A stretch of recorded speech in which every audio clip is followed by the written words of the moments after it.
पिघलनी चाहिए, इस हिमालय से कोई गंगा निकलनी चाहिए। हर गली, हर शहर, हर एक गांव, हर एक मोड़ पर हाथ लहराते हुए हर लाश चलनी चाहिए।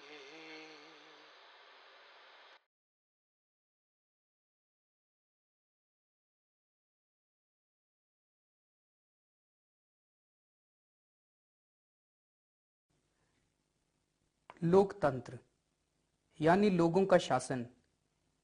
पर क्या भारत जैसे दुनिया के सबसे बड़े लोकतांत्रिक देश में वाकई लोगों का शासन है? लोगों की शासन में भागीदारी केवल 5 सालों में एक बार वोट डालने तक ही सीमित है। जनता के नुमाइंदे जनता के नाम पर सरकार तो चलाते हैं, लेकिन जनता जनार्दन की न तो सरकारी कामकाज में भागीदारी है और न कुछ कहने जानने का हक। क्या यही लोकतंत्र है? जो जो लोग टैक्स देते हैं हाथ खड़े करें। कौन कौन टैक्स देता है यहाँ पे? बहनें, भाई, बुजुर्ग, बच्चे, तो सारे देते हैं टैक्स। किसी ने भी टैक्स दिया? कोई 1 2 3 4 5 6 7 8, इतने सारे लोगों में बस 8 लोग टैक्स देते हैं? झूठ, बिल्कुल झूठ। आप सारे लोग टैक्स देते हो, आपको पता ही नहीं आप टैक्स देते हो। इस देश का गरीब से गरीब आदमी भी टैक्स देता है। जो एक हमारे देश का भिखारी है, वो भिखारी भी टैक्स देता है। देश का हर नागरिक जाने अनजाने टैक्स के रूप में न जाने कितना पैसा देता है।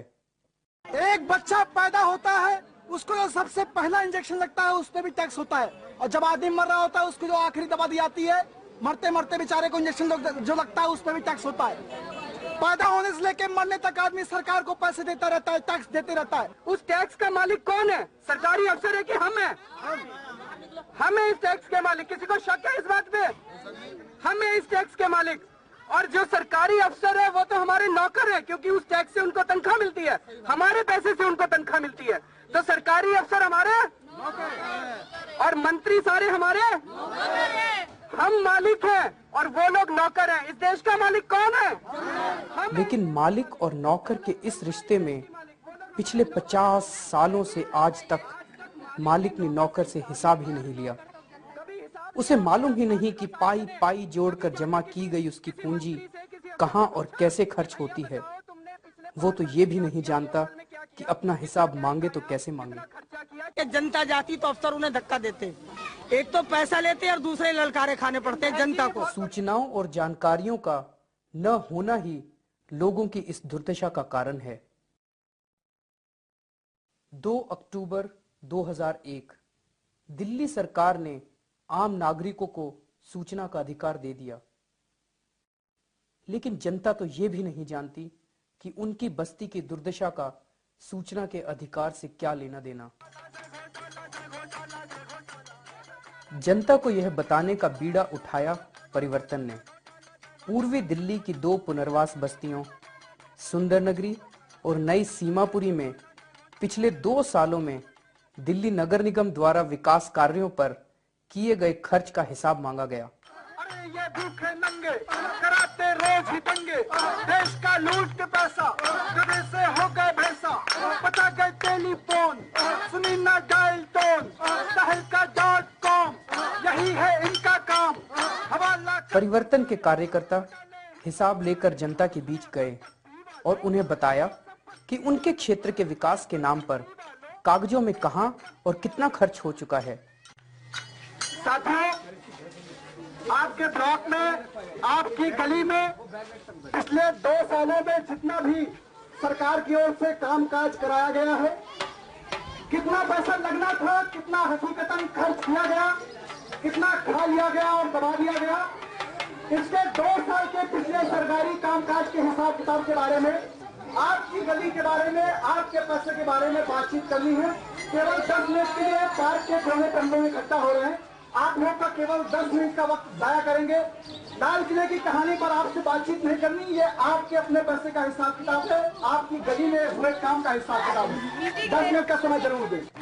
हिसाब किताब की गूढ़ बातें लोगों की समझ से परे थी, लेकिन ढोलक और मजीरे लेकर हिसाब बताने के इस अनोखे तरीके ने लोगों को खींचा। अरे चोरों को जेल नहीं, अरे झूठों का है बोलबाला, गांधी तेरे देश में, सच्चों का है मुंह काला, गांधी तेरे देश में, हर विभाग में है घोटाला, गांधी तेरे देश में, आंख में सबकी लग गया जाला, गांधी तेरे देश में, अरे नल में मेरे पानी दे, गांधी तेरे देश में, अरे पानी दे रे पानी दे, गांधी तेरे देश में। अब परिवर्तन ने लोगों को समझाया कि कागजों में कहां क्या लिखा है। सरकार कहती है हमने एल ब्लॉक सुंदर नगरी में 2 साल में 10,96,969 रुपए खर्च किए। किसी ने देखे? हम बात करें साहब, और सरकार ने 1 रुपया दिया तो 4 ने लगाए, 12 ने खा गए। ये सारा पैसा किसका था? हमारा था। हमारा पैसा था। ये किसका नुकसान हुआ? हमारा। क्या हम लोगों को कुछ करना चाहिए इस बारे में या घर बैठना चाहिए? करना चाहिए। आपका बच्चा बाजार जाता है, 5 रुपए उससे कहीं खो जाते हैं तो हम उसके गाल पे थप्पड़ मारते हैं। हम बाजार में सब्जी खरीदने जाते हैं, 8 रुपए का 1 किलो टमाटर खरीदते हैं, 10 का नोट देते हैं सब्जी वाले को, 2 रुपए छोड़ के नहीं आते। नन नगरी से अपने ब्लॉक तक आते हैं, रिक्शे वाला 5 रुपए मांगता है, हम 4 में बात तय करते हैं, 1 रुपए उससे छोड़ नहीं देते, 1 रुपए उससे ले लेते हैं। ये 2 साल में 10,96,000 रुपया आपका पैसा था, आपकी अपनी मेहनत का पैसा था। सवेरे से शाम तक आप मेहनत करते हो, आप कमाते हो, अपना पेट काटते हो, तब आप टैक्स भरते हो, टैक्स जमा करते हो। ये आपका पैसा था। आप 5 रुपए के लिए बच्चे अपने सबसे प्यारे लाडले को थप्पड़ मार सकते हो। बताओ 10,96,000 के लिए कुछ करना चाहिए कि नहीं करना चाहिए? अपने पैसों की हेरा फेरी की बात सुनकर जनता के अंदर का मालिक जाग उठा। ये कहे ना कि मुंह खोलना चाहिए, मुंह खोलने से अगर नहीं बने ना तो फिर हाथों से काम लो, डंडों से, बेलन ले लो, झाड़ू ले लो हाथ में। क्यों नहीं पड़ेगा? सब बोलेंगे तो फर्क पड़ेगा? एक के बोलने थोड़ी पड़ेगा, सारी पब्लिक बोले जम के, जैसा घोटाला हो रहा है यहाँ पे, सब फर्क पड़ेगा सारा। आवाज उठी कि अपने नौकरों यानी सरकारी अफसरों से खुले में सबके सामने खर्च का हिसाब किताब मांगा जाए।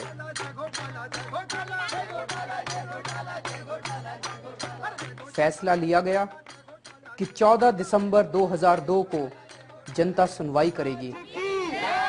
भ्रष्टाचार की, पार्क और गलियां खाने वालों की, नाली और नलके खाने वालों की, लेबोरेटरी ब्लॉक खाने वालों की, चारा और यूरिया खाने वालों की, सीमेंट और कंक्रीट खाने वालों की, नालियों की जाली और पार्क की ग्रिल खाने वालों की। जय जय भ्रष्टाचार।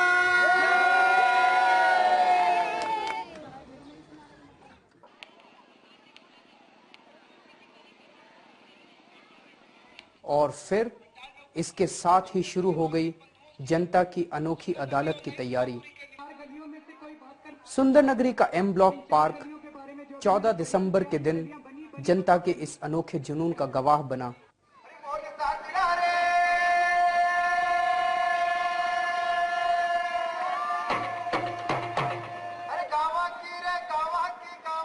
राजस्थान के गांवों में जनसुनवाई कर चुके मजदूर किसान शक्ति संगठन के कई कार्यकर्ताओं ने इस पूरी प्रक्रिया में सक्रिय रूप से भाग लिया।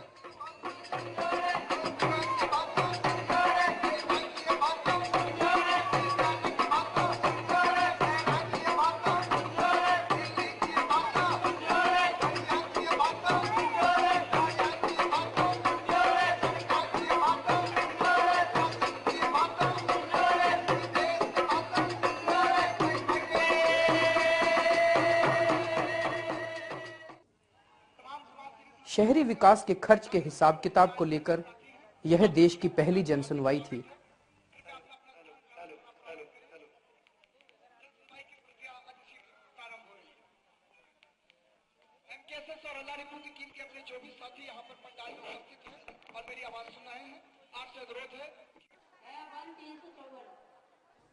इस जनसुनवाई में 1000 से भी ज्यादा लोग इकट्ठे हुए।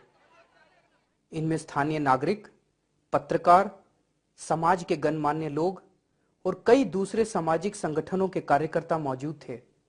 साथ ही स्थानीय अधिकारी एमएलए और पार्षद भी शामिल हुए। उच्चतम न्यायालय के पूर्व न्यायाधीश जस्टिस पी.बी. सावंत की अगुवाई में एक पैनल बना, जिसके संचालन में यह जनसुनवाई हुई।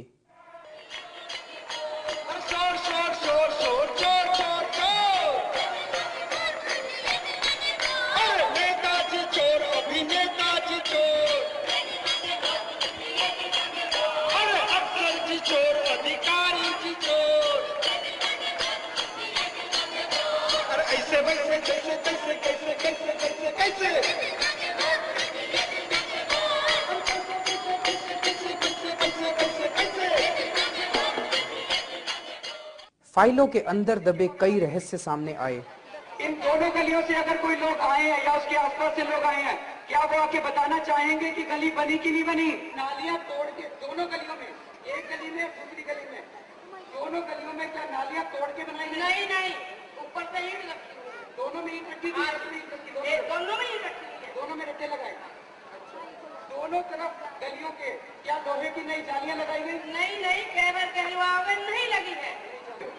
इन 4 हैंडपंपों में 1,85,961 रुपए खर्च हुए। इन चारों हैंडपंप में बिजली की नई मोटर लगनी थी। अब मैं जानना चाहता हूँ, एम और एन ब्लॉक में रहने वाला कोई व्यक्ति। मेरा नाम दिनेश कुमार है, मैं M109 सुंदरनगरी का निवासी हूँ और हैंडपंप के ऊपर मैं ये बोलना चाहता हूँ, जैसा कि यहाँ लिस्ट लगी हुई है जिसके अनुसार जो गवर्नमेंट टॉयलेट है जिसमें हैंडपंप नए लगने थे और उसके साथ मोटर भी लगाई जानी थी, लेकिन जहां तक मुझे याद है कि 1998 या 99 में जो पंप लगे हैं वही पंप अभी तक काम कर रहे हैं। कोई नए पंप नहीं लगाए गए हैं और ना कोई मोटर लगाई गई है। जनसुनवाई की यह डगर आसान नहीं थी। मुझे धमकी दी गई है।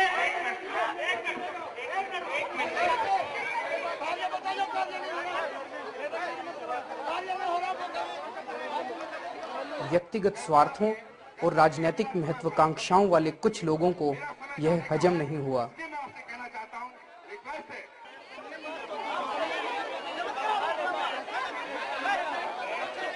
बैठ जाएगा। अच्छा सुनिएगा।